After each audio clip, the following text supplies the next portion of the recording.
I stood in the bedroom, holding a burner phone I wasn't supposed to find, while my wife laughed in the other room. I was reading the messages that proved my entire marriage was a lie.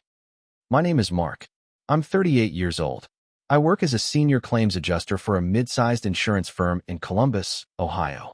My life is built on details, discrepancies, facts that don't quite line up. I've always been the steady one, the guy who shows up early, the guy who fixes the sink before it starts to leak. I value loyalty. I value the quiet routine of a long-term marriage. My wife, Sarah, and I have been together for 12 years. She's a physical therapist, bright, energetic. She started hitting the gym heavy about 6 months ago, 5 nights a week. Orange Theory, she said. She wanted to feel stronger. I supported her. I even started cooking dinner so she could head straight there after her shift at the clinic. Last Tuesday, the routine broke. Sarah was in the shower. The steam was thick under the bathroom door. I went to grab a sweatshirt from the mudroom, and I tripped over her gym bag. It was unzipped. A half-eaten protein bar had fallen onto the tile. I reached down to pick it up. That's when I felt it. A hard, rectangular shape tucked inside the lining, deep in a hidden pocket that wasn't meant to be used. I pulled it out. It wasn't her iPhone. It was a cheap, prepaid burner. Black plastic. Scuffed edges. No case. My heart didn't race. It went cold. A strange, heavy stillness settled in my chest. I looked at the bathroom door. The sound of the water running against the tile seemed deafening. I pressed the power button. The screen lit up, revealing a single notification from an unsaved number. I'm at the spot. Hurry. I miss your skin. The water in the shower suddenly stopped. The curtain rings clattered across the metal rod. Mark, she called out. Her voice was casual. Happy. Can you toss me a towel? I looked at the burner phone in my hand and realized I didn't know the woman behind that door at all. I didn't scream. I didn't throw the phone. I just stood there. The steam from the bathroom curled around my ankles. I tucked the burner phone back into the hidden lining, exactly the way I found it. I zipped the bag. I placed the protein bar right back where it fell. Sarah walked out a moment later, a towel wrapped around her hair. She looked radiant. You okay? She asked. She noticed me standing near her gym bag. My heart was a lead weight dropping through my ribs. Yeah, I said. My voice sounded like it belonged to a stranger. Just looking for my sweatshirt. She smiled. That same smile from our wedding photos. The one I'd trusted for 12 years. It's in the dryer, honey, she said. She leaned in and kissed my cheek. She smelled like lavender and lies. The next day was a blur. At the office, I couldn't focus. I'm a claims adjuster. My job is to find the truth hidden in the paperwork. Usually, catching a lie gives me a rush. Now, it just made me feel hollow. I went home early. I sat in my car down the street from our house. At 5:30 p.m., Sarah pulled out of the driveway. She was wearing her yoga leggings. Her hair was in a ponytail. She looked like a woman headed for a workout. I waited, then I followed. I stayed 3 cars back. My hands were white on the steering wheel. We passed the gym. We passed the yoga studio. She didn't even slow down. She turned into a neighborhood on the north side of town. Older houses. Large trees. She pulled into the driveway of a small, gray bungalow. The porch light was already on. The front door opened before she even turned off her engine. A man stepped out. He looked normal. Mid-30s. Casual sweater. He looked like a neighbor. Sarah didn't hesitate. She ran to him. The way she hugged him. It wasn't a greeting. It was a hunger. I sat in the shadows of my SUV, watching the woman I loved walk into a stranger's house. The blinds were open just a crack. I saw them sit on the sofa together. They looked like a couple who had lived there for years. Then, Sarah reached into her gym bag. She didn't pull out the burner phone. She pulled out a small, velvet box. She opened it, and the light caught the sparkle of a ring. The ring I had bought her for our 10th anniversary. The one she told me she had lost at the public pool 3 months ago. She didn't just find it. She was handing it to him. I drove home. My hands were shaking. Not from fear, but from the sheer, cold clarity of what I had just seen. That ring. I'd worked overtime for months to pay for that diamond. To her, it was just a prop. A piece of gold to give to the man she actually loved. I beat her back to the house. I sat in the dark living room until I heard her car pull into the gravel. I turned on a lamp. I opened a book. I waited. She walked in 10 minutes later. Hey babe, she said. She looked flushed. She looked happy. Killer workout today. My legs are like jelly. She dropped her gym bag by the door. The bag with the burner phone. The bag that held the wreckage of our life. How was the gym? I asked. I didn't look up from the page. Good, she said. Met a new instructor. Really pushed us. She walked behind me and started rubbing my shoulders. Her hands were warm. I felt like my skin was being touched by ice. You're tense, she whispered. Long day at the office. I closed my eyes. I wanted to scream. I wanted to grab her wrist and ask her why she gave away our memories. But I'm a claims adjuster. I know that if you show your hand too early, you lose the payout.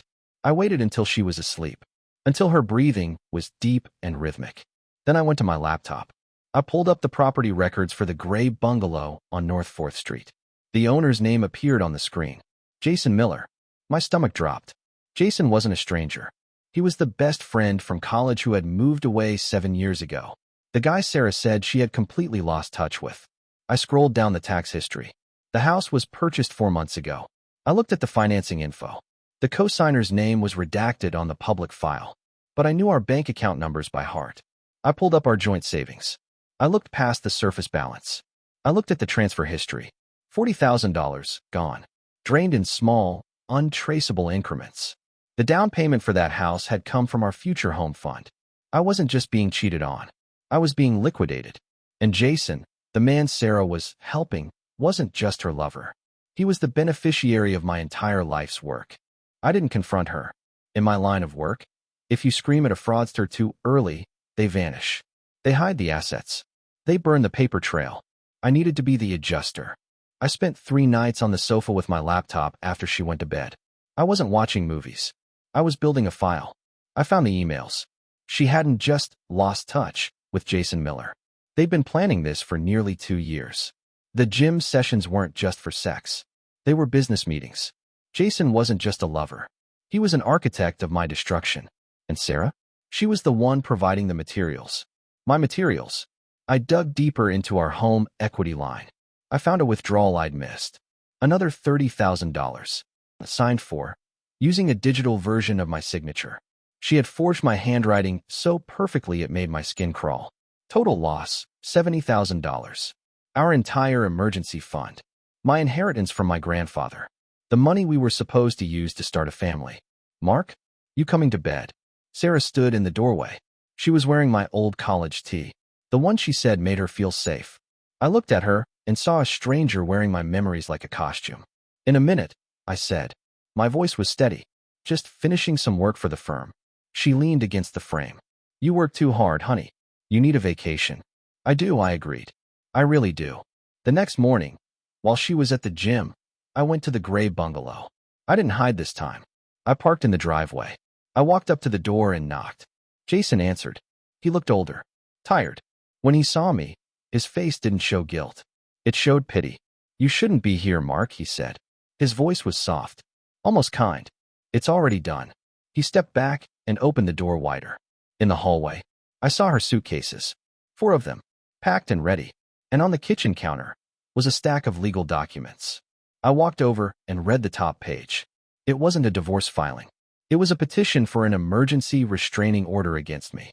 She wasn't just leaving me. She was preparing to paint me as the villain before I could even tell my side. I looked at Jason. You think you're the one winning, I whispered. He didn't say anything. He just looked at the floor. I walked out without another word. I got into my car. I took a breath. And I realized the file I had built wasn't just for a divorce. It was for a criminal investigation.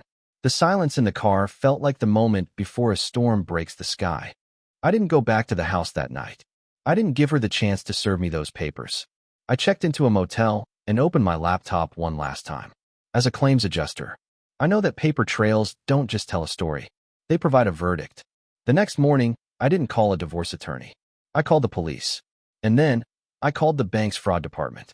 My name is Mark, I said, and I'd like to report a series of unauthorized electronic signatures. By noon, I was sitting in a small, windowless room at the precinct. I handed the detective the folder, the forged home equity lines, the timestamps of her gym trips matching the bank logins from Jason Miller's IP address, the emails where they discussed draining the well before I noticed the leak. The detective looked at the documents for 20 minutes without saying a word. Then he looked at me. You've done my job for me, he said. 3 hours later, I drove to the gray bungalow. 2 patrol cars were already in the driveway. I saw Sarah standing on the porch. She wasn't holding a restraining order anymore. She was holding a pair of handcuffs. She saw me through the windshield. Her face didn't look sad. It looked terrified. The mask had finally slipped entirely off.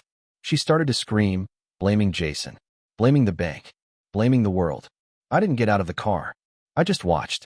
I watched the woman I had loved get placed in the back of a cruiser for grand larceny and identity theft. The house was sold within the month. The bank managed to claw back most of the funds since the house had been purchased with stolen assets. I'm 40 now. I live in a small apartment on the other side of the city. It's quiet here. The sink doesn't leak.